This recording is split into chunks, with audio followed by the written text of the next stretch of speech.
క్లాసులు ఇచ్చినారు ఇమ్మందమ్మ వాడు ఏడన్నారు రమ్మందమ్మ ఇదంతా పద్ధతి కాదు కదా.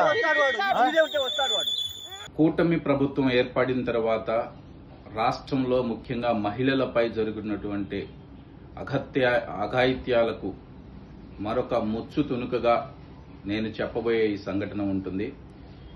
సాక్షాత్తు రాష్ట్ర ముఖ్యమంత్రి సొంత నియోజకవర్గంలో కుప్పం మండలం నారాయణపురం అనే ఒక విలేజ్ లో భర్త తీసుకున్నటువంటి అప్పు చెల్లించలేదని భార్యని చెట్టుకు కట్టేసి వేధించినటువంటి అధికార పార్టీ నాయకుడి గురించి మీ ముందుకు తీసుకొస్తున్నాను.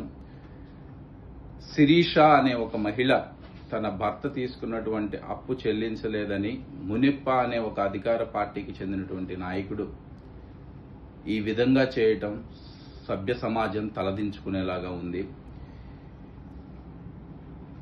ఇటీవల మహిళలని అగౌరవపరిచారంటూ ఎవరో ఒక డిబేట్ లో మాట్లాడిన దాన్ని ఒక పార్టీకి ఆస్వాదిస్తూ ఆ పార్టీ మీద నిందలు వేసినటువంటి ఎల్లో మీడియాకి సంబంధించినటువంటి వారు కానివ్వండి, నాయకులు కానివ్వండి, దీని మీద ఎటువంటి స్పందన ఇస్తారో వేచి చూడాలి.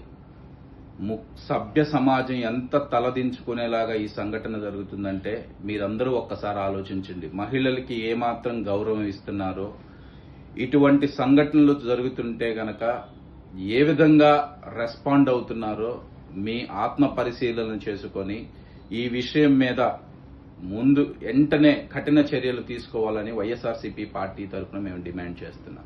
మాట్లాడుతున్నాం కదా,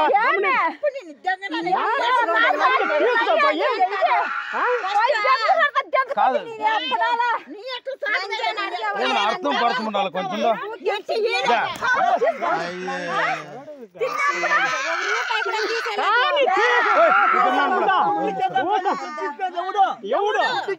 కట్టించేది ఎవడు అని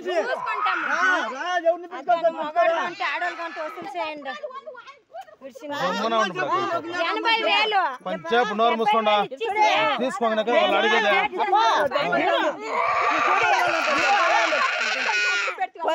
₹1,00,000